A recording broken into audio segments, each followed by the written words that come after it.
Do you ever notice how many trees there are?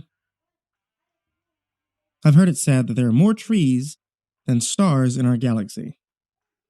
That's amazing to think about, isn't it? That something as big as a star should be outnumbered by the trees on our planet. Or those in our galaxy, at least.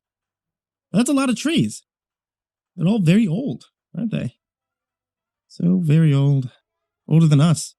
Maybe somewhere out there is a tree older than the dinosaurs, buried in a mountain, somehow having survived millions of years. I know we find fossils of trees, but what if those fossils weren't dead? It's interesting to think about that there could be a tree out there older than all of mankind's history. Think trees have thoughts? After all, trees are alive, and every living thing has some kind of mind and intelligence driving it. And if so, what do they think of us? I've got a fair idea what they think about humankind. I'm a park ranger. This is my story. It all began when we got a call that none of us had been wanting to receive. A child had gone missing. Now, this wasn't unusual. People go missing all the time in the parks.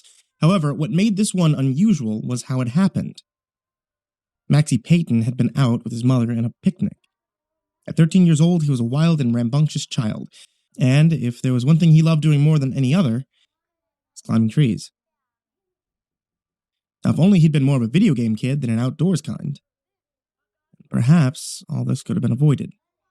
See, it was when he was climbing a tree that he disappeared. His mother recounted everything in detail. They picked out a nice clearing in the edge of the woods, near a large clump of trees that Maxie could climb as he pleased. We set up the blanket right here. Maxie wanted to climb that big pine tree, she pointed at it. I took my eyes off him for only a moment. Just one moment, and when I looked back, he was... Then she utterly broke down. The first thing we did was check out the tree in question. It was a pine tree, one of the tallest I'd ever seen. Clearly, it was very old. How high up was he when he vanished? I asked his mother, a little skeptical a kid could just disappear without a trace while climbing a tree. He was halfway up. Then she continued sobbing. After that, it was obvious we weren't going to get anything else out of her. Still, I walked around that tree twice, and I could clearly see the snapped branches and twigs where Maxie had climbed up. They ended at about halfway up. It was like he just stopped climbing, then disappeared completely. We did a thorough search of the area first and found nothing. Well, almost nothing. See, about 50 yards from the pine tree, I found a shoe, covered in pine needles and tree sap. It was red and blue. A Nike brand symbol on the side. It seemed to have been there for a long while, but when I bent down and picked it up, what I found inside planted the first seed of doubt that this wasn't just a case of a woman losing track of her child. There, written in black permanent marker, was a name. Maxie Peyton. So how did it get here? Maxie's mother was hysterical, and became even more so when I brought her the shoe. That's it! That's my Maxie's shoe! She grabbed it. Clutching it close to her chest, she wailed and wailed. We had to take her away. Taking the shoe from her was difficult, but both physically and emotionally. That woman held the shoe to her chest like it was a baby. I'll never forget how much that woman cried as she was taken away. Sad to say, but the shoe was the only evidence we had of Maxie and where he'd gone. She was escorted to the park center, where she'd wait for the paramedics. We know that she wanted to help, but in her condition, she'd only be a hindrance. The moment she was out of sight, however, was when one of my partners spotted Maxie's blue shirt at the top of another pine tree, hanging from a branch by the collar 100 yards in the opposite direction of where we found his shoe. He swore up and down that the shirt hadn't been there when we'd first looked, and did so with such conviction that none of us doubted him, even if we wanted to. He knew we had to get that shirt down somehow. It was evidence. But then again, how had the shirt gotten up there? Unlike the pine tree Maxie had disappeared from, this one had no signs of anyone climbing it. No broken twigs, branches slightly bent from where someone had climbed up and left the shirt. There were 5 of us when we went to first look for Maxie, excluding myself. We didn't think we'd need that many because, frankly, people go missing in the park all the time. Often they'd turn up in about a few hours. But we'd never dealt with something like this. Staring up at that shirt covered in pine needles, I think it began to dawn on all of us that we were dealing with something we weren't trained for. We radioed for backup while trying to figure out how to get that shirt down. I volunteered to climb up. The very first branch I grabbed, however, broke in half instantly. in the process, scratching me across the hand. I cried out, looking at the gash across my palm. It wasn't deep, but the skin had been broken. Blood was already pooling in it. Groaning at the sharp pain, I clutched my hand in a fist, trying to stifle the bleeding. I glared, stunned, a large branch which had just snapped when I touched it. My blood was already seeping down it towards the ground, where it dripped into the exposed roots of the pine tree below. I cried, turning back around to the others while clutching my wounded hand and my still healthy one. Park rangers always carried a first aid kit on hand, and they quickly helped me apply a bandage to it, wrapping my hand in cotton. "What happened?" one of the other park rangers asked me, looking at the broken branch ludicrously. "It just broke," I snapped back despite myself. My agitation at having been cut by the tree branch when it broke was severe, but then something else dawned on me. How had that tree branch cut me? It broke in the grasp of my hand and shouldn't have been able to move in such a way as to leave a mark this painful. Inadvertently, a shiver went down my spine. I became acutely aware of how many trees were around us. Was I mistaken, or had their number increased since I'd last checked? I had to be mistaken. "Let's just split up and find Maxie," another park ranger said. I was thankful, given it meant I didn't have to focus on trees anymore. "What about this shirt?" another one said, indicating the garment at the top of the tree. "We'll come back for it," the first one said dismissively. You know, it's strange. For the life of me, I can't remember their names. See, I was still new at the time, a rookie, really. I barely knew what I was doing. I never saw any of the other park rangers involved in the search for Maxie Payton again.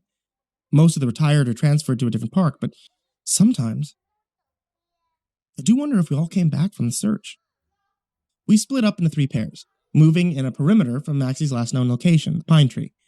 I was paired up with a man whose name escapes me, and I just know he's Hispanic, and that's all I can really remember about him. We were sent north in case Maxie, or whatever was left of him, had somehow gotten there. The others went east and west. If we found anything, we had to radio it in and then come back. If we found a body, we had to leave it undisturbed. That was obvious, of course, but I really hoped we wouldn't find anything. Because what we'd found so far just didn't sit right with me. How did his shoe get 50 yards from his last known location? As I thought back to the moment when I had found that shoe, I began playing it over and over in my head. Something was nagging me about it. "Hey, pal," said my partner. "What?" I replied. "You ever climbed trees as a kid?" I nodded. My face was beaming as I thought back to those happy days. When my partner grimaced, however, I blinked, confused. "What's wrong?" Shaking his head, my partner muttered something in Spanish under his breath before he answered. "I did too. A few times, but..." He stopped walking and turned to face me. "One time, I was climbing a tree. Something happened." "What?" I asked, curious if this had anything to do with our current situation. "It was back in Mexico, before my family immigrated to the States. There was a tree in my abuela's backyard. I climbed it every time I went over. One time, when I climbed to the very top, I was looking out over the entire land around my abuela's house. I felt like I was king of the world. Then I saw it." "Saw what?" My partner didn't answer. He opened his mouth, paused, then slowly closed it, shaking his head. "You wouldn't believe me." "Try me," I replied. He sighed then, opening his mouth to say something. When his eyes widened so large, he looked like a fish. He was looking at something behind me. Furrowing my brow, I began to turn around when he grabbed my arm in a vice-like grip. "Don't," he hissed. "Don't look."